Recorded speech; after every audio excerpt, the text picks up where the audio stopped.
નમસ્કાર, હું નીતિન પટેલ. તમે જોઈ રહ્યા છો સમાચાર મેં આગે ન્યૂઝ. હવે જોઈએ આજના સમાચાર. ઉપરવાસમાં થયેલા ભારે વરસાદને કારણે બનાસ નદીમાં મોટા પ્રમાણમાં પાણીની આવક થઈ રહી છે. નદી બે કાંઠે વહેતી થતા સ્થાનિક વહીવટી તંત્ર દ્વારા પ્રવાસીઓના પ્રવેશ પર પ્રતિબંધ મૂકવામાં આવ્યો છે. વિશ્વેશ્વર નજીક બનાસ નદીમાં પાણીનું સ્તર વધતા અમીરગઢ પોલીસે નદી કિનારે સુરક્ષા બંદોબસ્ત ગોઠવ્યો છે. આ પરિસ્થિતિમાં દાંતીવાડા ડેમમાં પણ પાણીની સારી આવક નોંધાઈ રહી છે. હાલમાં દાંતીવાડા ડેમની જળ સપાટી 579.75 ફૂટે પહોંચી છે. ડેમની ભયજનક સપાટી 604 ફૂટ છે. વર્તમાન સમયે ડેમમાં 3590 ક્યુસેક પાણીની આવક થઈ રહી છે. દાંતીવાડા ડેમમાં થઈ રહેલી પાણીની આવકથી બનાસકાંઠાના ડીસા વિસ્તાર અને પાટણ તાલુકાના અનેક ગામોના ખેડૂતોને લાભ થશે. આ પાણીથી ખેતીવાડી માટે સિંચાઈની સુવિધા ઉપલબ્ધ થશે. સિદ્ધપુરની ગોકુલ યુનિવર્સિટીમાં એક ચોંકાવનારી ઘટના સામે આવી છે. LLBનો અભ્યાસ કરતી વિદ્યાર્થીની સાથે તેના પૂર્વ સંબંધ ધરાવતા યુવકે હુમલો કર્યો છે. મહેસાણાની યુવતીએ અમદાવાદના યુવક વિરુદ્ધ ફરિયાદ નોંધાવી છે. 23 ઓગસ્ટ 2025ના રોજ સવારે 10:30 વાગે યુવક યુનિવર્સિટીની લો કોલેજની લોબીમાં આવ્યો હતો. તેણે યુવતીને ફોન ન ઉપાડવા બાબતે ગાળો આપવાનું શરૂ કર્યું હતું. આરોપી યુવક યુવતીને પુરુષ વોશરૂમમાં ખેંચી ગયો હતો. ત્યાં તેણે યુવતી સાથે મારઝૂડ કરી હતી. તેણે યુવતીના શરીર પર ખરાબ ઈરાદાથી અડપલા પણ કર્યા હતા.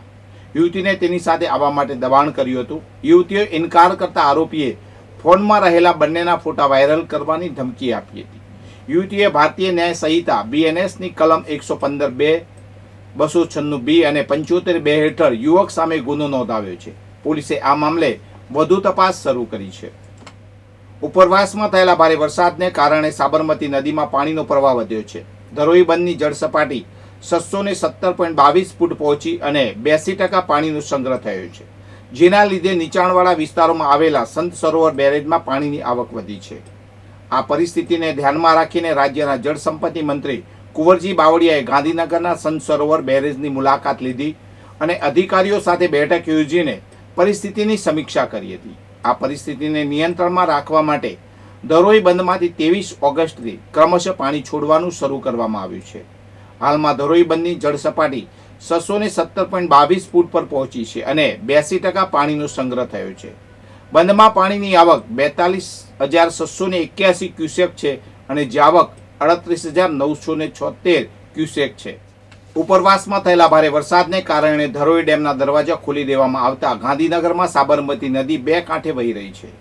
આ પરિસ્થિતિને ધ્યાનમાં રાખીને જિલ્લા કલેક્ટર મેહુલ કે દવે નદી કિનારે રહેતા અને અન્ય નાગરિકોને કોઈ પણ સંજોગોમાં નદી કિનારે ન જવાની અપીલ કરી છે.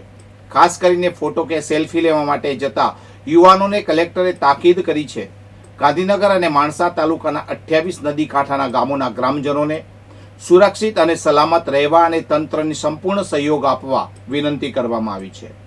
ફાયર બ્રિગેડે તંત્ર દ્વારા પણ નદી કાંઠાના વિસ્તારમાં સતત પેટ્રોલિંગ અને નદી કિનારે નહીં જવાની સૂચના આપવામાં આવી રહી છે અને જિલ્લા વહીવટી તંત્ર સતત પરિસ્થિતિ પર નજર રાખી રહ્યું છે અને નાગરિકોની સુરક્ષા સુનિશ્ચિત કરવા માટે કામ કરી રહ્યું છે. બહુચરાજી સામૂહિક આરોગ્ય કેન્દ્રમાં ગત રાત્રે પુત્રની સારવારથી અસંતુષ્ટ પિતાએ હંગામો સર્જ્યો હતો. બેભાન હાલતમાં સારવાર માટે લાવવામાં આવેલા દર્દીના પિતાએ સ્ટાફ સાથે ઉદ્ધતાઈભર્યું વર્તન કર્યું હતું. શરૂઆતમાં ગાળાગાળી કર્યા બાદ તેમણે ફરજ પર હાજર નર્સને લાફો મારી દીધો હતો અને અન્ય સ્ટાફ સાથે પણ ઝપાઝપી કરવા લાગ્યા હતા. જ્યારે સામૂહિક કેન્દ્રના એકાઉન્ટન્ટ બાબુભાઈ છોડાવા વચ્ચે પડ્યા તો તેમને ધક્કા મારી ગાળાગાળી કરીને જાનથી મારી નાખવાની ધમકી આપી હતી.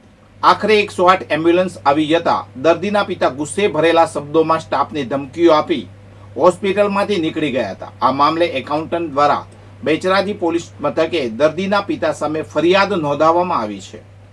વડાપ્રધાન નરેન્દ્ર મોદીએ સોમવારે 6 વાગે સાબરમતીથી કડી વચ્ચે મેમુ ટ્રેનનો ઓનલાઈન પ્રારંભ કરાવ્યો. આ પ્રોજેક્ટ અંતર્ગત કલોલ કડી કટોસન રોડના 37 કિલોમીટરના રૂટ પર ₹347 કરોડના ખર્ચે રેલવે લાઇનનું બ્રોડગેજમાં રૂપાંતર કરવામાં આવ્યું છે. સાથે જ બહુચરાજી રણુજ વચ્ચેના 40 કિલોમીટર રેલવેનું ટ્રેકનું ₹520 કરોડના ખર્ચે બ્રોડગેજમાં રૂપાંતર કરાયું છે. કટોસન રોડથી સાબરમતી સુધી મુસાફર ટ્રેન અને બહુચરાજીથી કારલોડ માલગાડીને પણ લીલી ઝંડી આપવામાં આવી હતી. આ પ્રોજેક્ટ માટે ઇન્ડિયન રેલવે ફાઇનાન્સ કોર્પોરેશને 2017-18ના બજેટમાં ₹763 કરોડનું ફંડ ફાળવ્યું હતું. કલોલ કડી અને કટોસણ રોડ સુધીની રેલવે લાઇનનું ગ્રેજ પરિવર્તનનું કામ જૂન 2022માં શરૂ થયું હતું. 3 વર્ષ બાદ આ કામગીરી પૂર્ણ થઈ છે. કડી રેલવે સ્ટેશન ખાતે યોજાયેલા કાર્યક્રમમાં મહેસાણા લોકસભા સાંસદ હરિભાઈ પટેલ, રાજ્યસભા સાંસદ મયંકભાઈ પટેલ અને પૂર્વ નાયબ મુખ્યમંત્રી નીતિનભાઈ પટેલ સહિતના અગ્રણીઓ ઉપસ્થિત રહ્યા હતા. વધુ સમાચાર માટે જોતા રહો સમાચાર મેં આગે ન્યૂઝ. નમસ્કાર.